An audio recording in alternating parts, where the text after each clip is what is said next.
שלום, שמי ארז, ממרכז CBT, ואני מטפל בביו-פידבק. אני חלק ממערך מומחים שמתמחים לטפל במגוון רחב מאוד של בעיות, ואתם מוזמנים למעלה לראות את הטלפון, מי שמתעניין, או להיכנס לאתר, ולראות מה אנחנו יכולים להציע לכם ואיך אנחנו יכולים לעזור.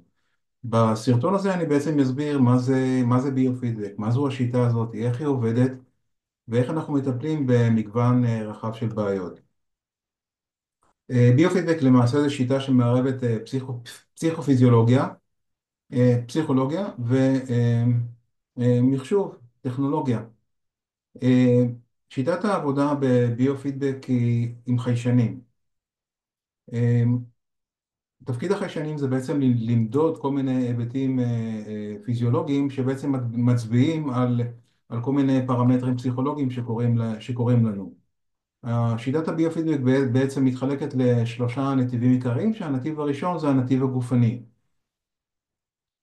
בביופידבק הגופני אנחנו מחברים חיישנים לגוף במטרה לראות מה קורה למערכת העצבים האוטונומית, שהיא מתחלקת לשני חלקים מרכזיים, אחת סימפתטית ואחת פרסימפתטית, אחת מערכת עצבנית ואחת מערכת רגועה, כשהמטרה שלנו בעצם זה לראות מה קורה בשתי המערכות ולהביא אותם למצב של הומואוסטזיס, או במילים פשוטות לאיזון.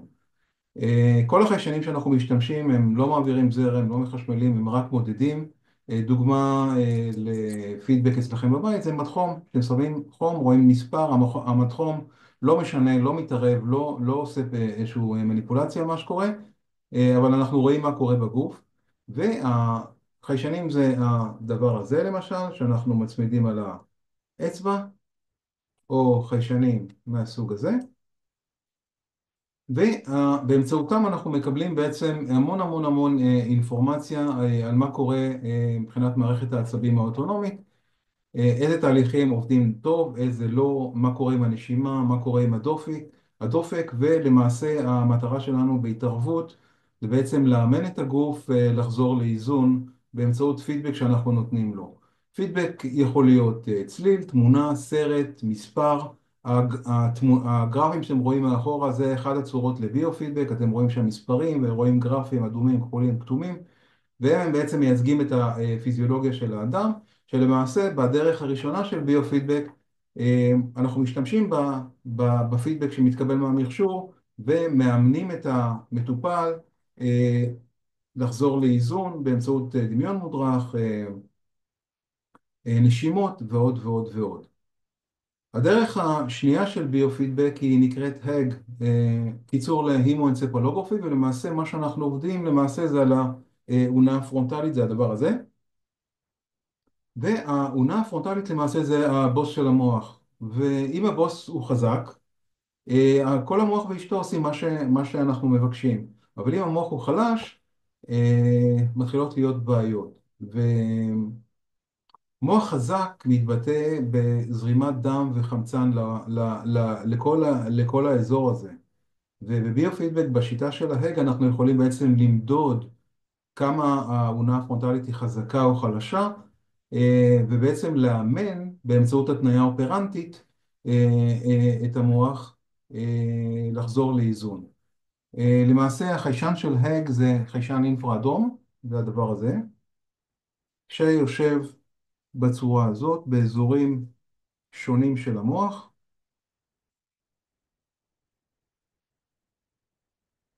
בצורה הזאת.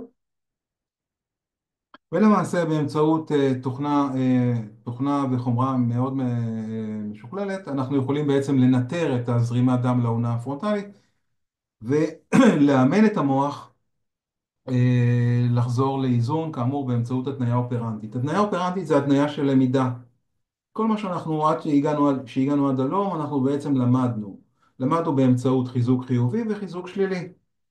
כמו שהורים מחנכים את הילדים שלהם, אומרים לו כן, כן, יופי על דברים טובים, ולא דברים לא טובים. ברגע שאנחנו מראים למוח את עצמו במודל של זרימת דם, במודל של ההג, למעשה המוח לאט לאט לומד לנתב מסלול מחדש, כמו בווייז.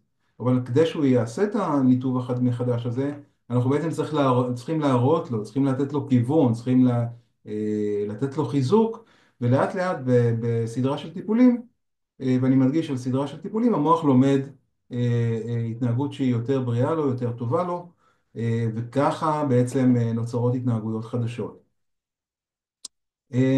ברגע שיש פחות זרימת דם ממה שאנחנו היינו רוצים, יש לנו המון בעיות פסיכולוגיות. זאת אומרת, הבעיה הפיזיולוגית של הזרימת דם היא מתבטאת בבעיה פסיכולוגית. אחת מהן זה בעיה של קשב וריכוז, או חרדה, או דיכאון, או דכדוך. ויש התפרצויות כעס, זעם, ויש סדרה שלמה של בעיות שנובעות מחוסר איזון של זרימת דם לאונה הפרונטלית.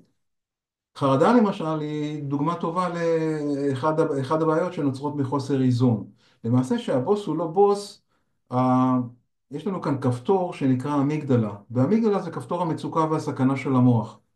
ותפקידה של האמיגדלה, בכל פעם שהיא חושבת או רואה או מזהה סכנה, פשוט ללחוץ על הכפתור ולהפעיל את המערכת הסימפתטית העצבנית שדיברנו עליה מקודם, ובעצם הגוף נכנס למצב של מלחמה, fight or flight response, יילחם וברח, וכל המערכת, כל השרירי השלד נדרכים, ואני במצב של מלחמה, כמו שאריה רודף אחרי האדם הקדמון בג'ונגל. העניין הוא שהסכנה היא לא תמיד מוחשית, היא לא אמיתית, כי אם הרבה מחרדות, יש חרדה ממעליות, חרדה ממקומות פתוחים, סגורים, חרדה מהבוס וחרדה חברתית וכולי. כל המגוון של החרדות האלה הם לא באמת חרדות אמיתיות, ואנחנו לא נמות מזה אם נזיע, נסמיק או whatever. והמטרה בעצם של הטיפול בהק זה בעצם לחזק את הבוס ושהוא ישלוט על האמיגדלה ויגיד לה בעצם בואי נה גברת, אני לא רוצה שתתעוררי כי הסכנה היא מדומה, היא לא סכנה אמיתית. והגברת האמיגדלה הזאת היא בעצם יש לה תפקיד מאוד מאוד כיפי במוח. מותר לה לעשות 99 טעויות מתוך 100 ובלבד שהיא תציל אותנו במקרה אחד ספציפי. ותציל אותנו למשל ממקרה אחד של נחש קוברה, מותר לה לעשות 199 טעויות ובלבד שהיא תציל לי את החיים. לעוררות הזאת של האמיגדלה אנחנו קוראים אמיגדלה חמה, וברגע שהאמיגדלה נלחצת, כאמור הסימפתטית עולה, והדריכות של הסימפתטית שוב ושוב ושוב צורך מאיתנו המון המון המון המון משאבים, וזה מאוד מעייף, זה מאוד מתיש, זה מאוד מתסכל. והתפקיד של ההג, למשל במקרים של חרדה, זה לאמן את האונה הפרונטלית, לשלוט באמיגדלה ולהגיד לה, בבקשה ממך, אל תציקי לי סתם, תפעילי אותי רק במצבים מאוד מאוד מסוכנים לי, ולפעול בהתאם, להתנהג בהתאם. זה בעצם השיטה השנייה של ביופידבק מתוך השלוש.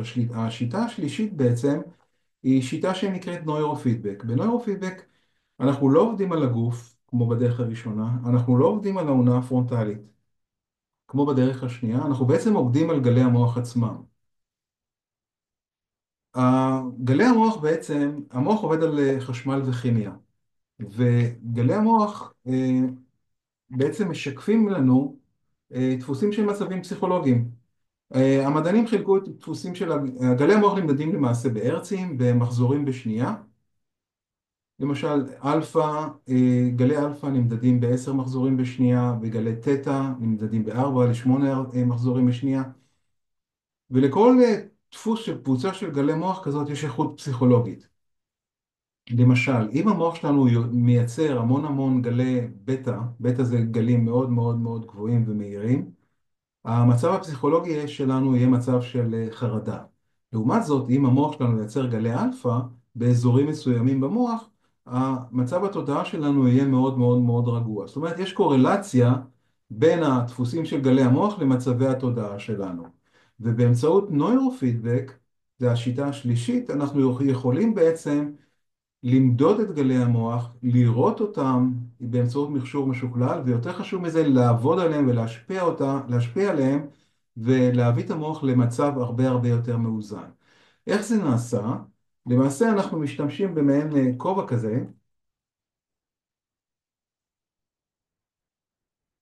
אני לא יודע אם אני מנסה להראות עם המצלמה, בתוך הכובע יש אלקטרודות כאלה קטנות,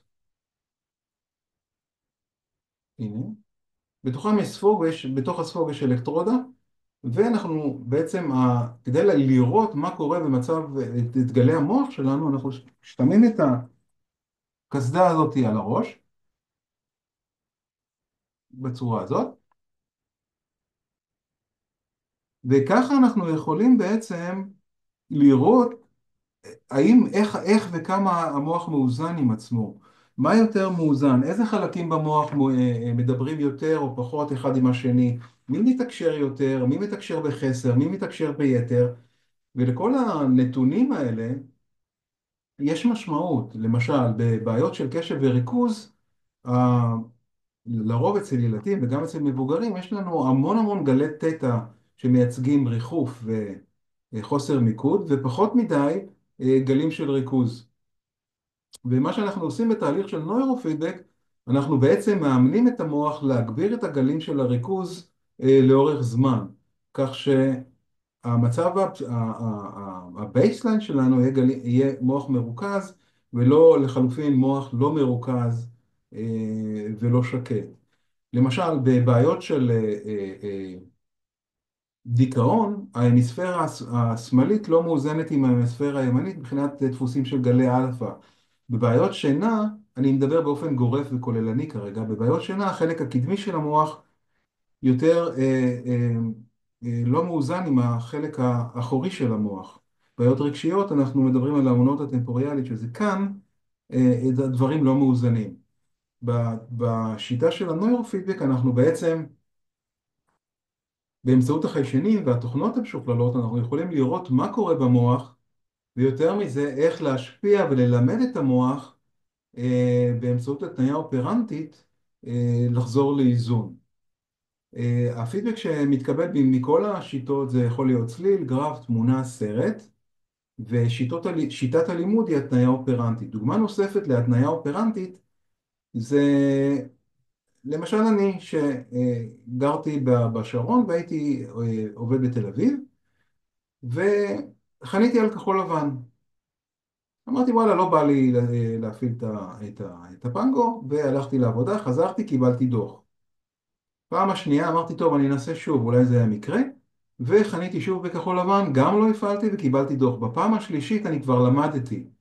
אמרתי בתל אביב, כחול לבן, אם אני לא מפעיל את העמד חנייה אני מקבל דוח.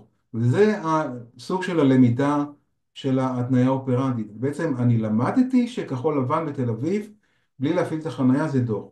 בדיוק באותה צורה אנחנו מאמנים את הגוף, את הזרימת דם ואת המוח, לאט לאט לחשב את המסלול מחדש ולייצר התניות הרבה הרבה טובות לנו וליצור גוף מאוזן, מוח מאוזן ועונה פרונטלית מאוזנת.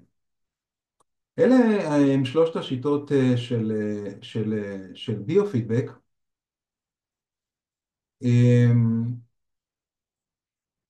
למעשה אנחנו עובדים בשיטה של ביו-פידבק אינטגרטיבי. למה אינטגרטיבי? כי אנחנו משלבים את שלוש השיטות ביחד ברוב המקרים. כמובן בהתאם דגשים מסוימים ניתנים יותר לנוירופד במקרים מסוימים, יותר להג במקרים אחרים וכולי וכולי. אבל לרוב אנחנו משלבים את שלוש השיטות כדי להשיג אה, תוצאות מהירות וטובות.